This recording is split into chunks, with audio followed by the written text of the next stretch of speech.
Él es catedrático de cursos de Finanzas y Economía en la Facultad de Ciencias Económicas de la Universidad Francisco Marroquín, de la cual fue decano. Posee una licenciatura en Administración de Empresas de la Universidad Francisco Marroquín y un MBA en Finanzas y Economía de la University of Rochester. Actualmente es vicepresidente financiero del Grupo Progreso y es miembro de la Junta Directiva del Centro de Investigaciones Económicas Nacionales, CIEN, además de escribir una columna de opinión empresarial. Lo recibimos con un aplauso.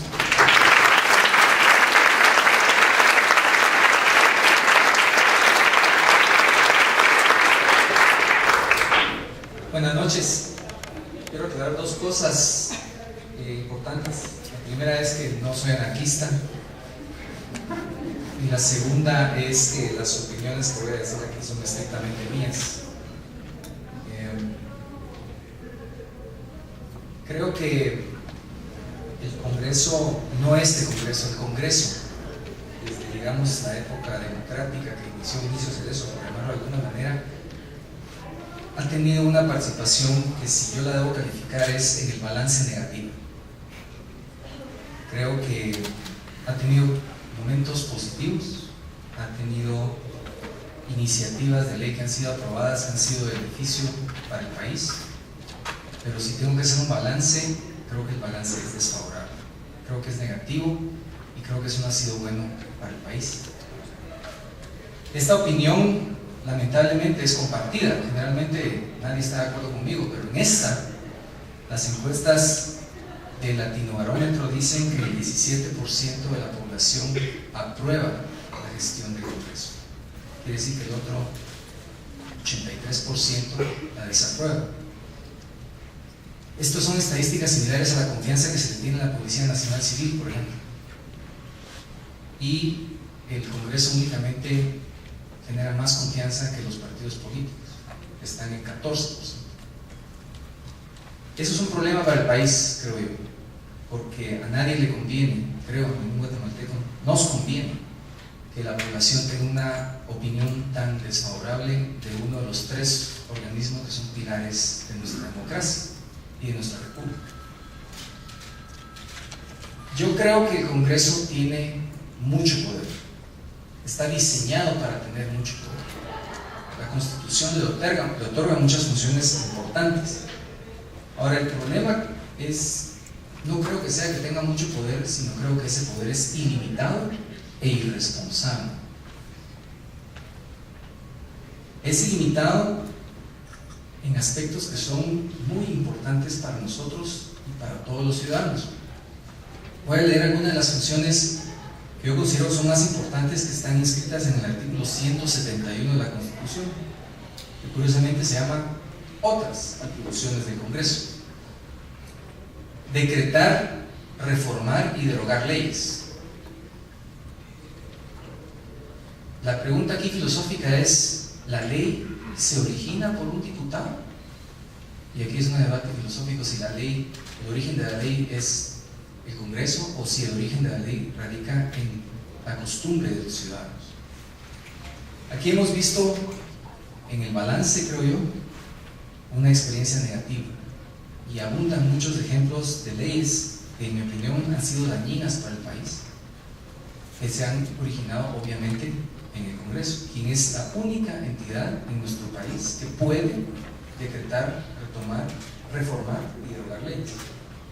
Hay otra función que es importantísima, porque es aprobar el presupuesto general de gastos de la nación. Es importantísima porque, en realidad, aquellos que estamos casados podemos distinguir a los hombres en dos grupos, ¿verdad? Aquellos que creen que mandan en su hogar y los que admiten que no mandan. El Ejecutivo presenta el presupuesto, pero el Congreso le puede dar cara vuelta y aprobarlo. Y lo más que puede hacer el presidente es vetarlo, y el Congreso lo puede ir y volver a aprobar, y ocurre. O simplemente puede no aprobarlo y entra en vigencia el año anterior. Entonces, no es lo mismo el que propone que el que dispone, y el Congreso dispone. Y ahí hay una serie de cosas interesantes que voy a comentar más adelante. La tercera función, según este artículo, es decretar impuestos ordinarios y extraordinarios. El Congreso de la República tiene las facultades legales para confiscar nuestros ingresos de manera legal mediante la creación de impuestos. Eso es bien importante. Y nótese que los 3 artículos que he leído no dice dentro de ciertos límites o acotado a ciertas cosas. Esto es un poder ilimitado. Aprobar, cuarto, o improbar anualmente en todo o en parte los ingresos y egresos de las finanzas públicas. Es la cuarta función. Y hasta donde yo conozco y sé, el Congreso jamás ha cumplido con esta obligación constitucional. Y ahí entra el tema de la irresponsabilidad. No hay forma de que nosotros hagamos que el Congreso, de la época de Vinicio Cerezo para acá, apruebe o impruebe la ejecución presupuestaria. No se hace. Más adelante decretar honores, etcétera, no es tan relevante, pero hay uno que me preocupa en particular,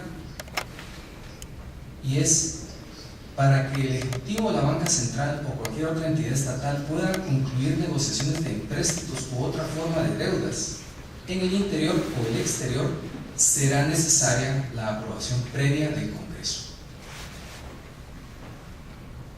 Este Congreso ha incrementado la deuda interna o externa en un 48% de lo que la recibió. Esta deuda externa e interna ha crecido más que los últimos 3 gobiernos juntos. Y eso ha sido algo que este Congreso ha aprobado. El endeudamiento más alto y más grande en la historia de nuestro país, que yo considero es una hipoteca sobre el futuro de mis hijos y mis nietos, de lo que me resta en mi vida. Y no existe un límite para estas facultades que tiene el Congreso. Nos podrá seguir endeudando hasta donde el país aguanta. En mi opinión, no puede endeudarnos mucho porque ya vamos a tronar. Pero tampoco hay forma de que en un futuro nosotros podamos deducirle responsabilidades a alguien, porque es un poder ilimitado e irresponsable. Y es preocupante, porque según las proyecciones del mismo Ministerio de Finanzas Públicas, en el año 2012 vamos a romper la barrera de los 100.000 millones de quetzales en deuda interna y externa. Es una cantidad de dinero bien grande que ya está comprometida y ni siquiera hemos generado la riqueza, pero ya la debemos.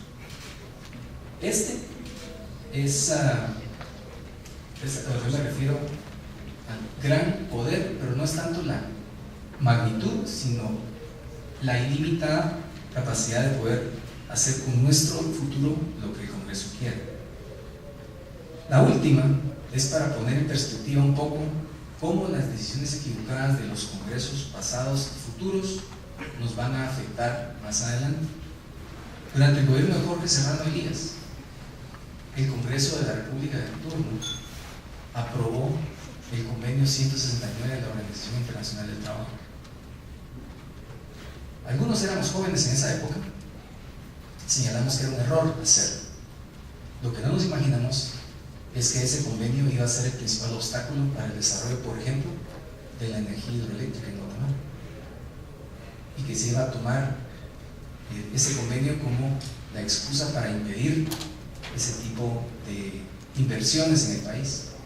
Por lo tanto, las decisiones que estamos tomando hoy tienen consecuencias a largo plazo y tienen consecuencias, en mi opinión, de lo que yo he experimentado con los decretos del Congreso, en el balance negativos.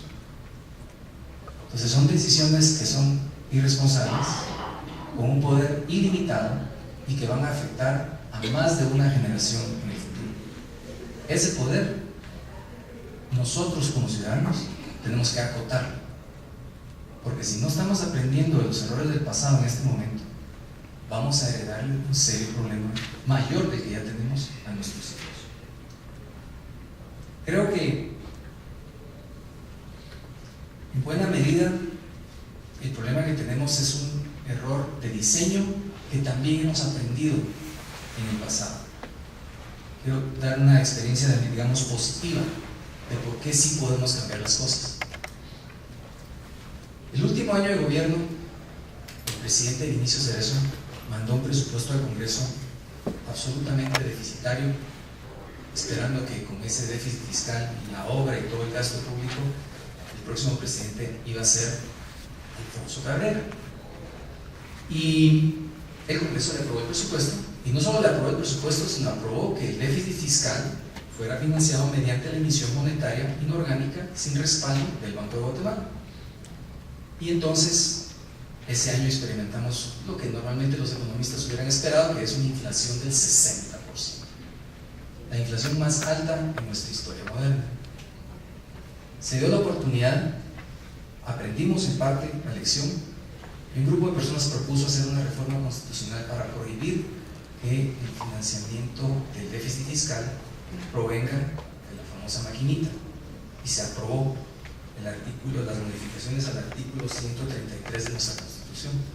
Y a partir de ese momento Guatemala ha gozado de una inflación, llamémosle tolerable, de un dígito desde ese momento, año 1993 para acá. No es una coincidencia, no es una gestión adecuada por parte de las autoridades monetarias, es simplemente que un poder que antes era ilimitado se acotó, y en este caso simplemente se prohibió que el Banco de Guatemala continuara imprimiendo dinero sin respaldo para financiar el déficit fiscal.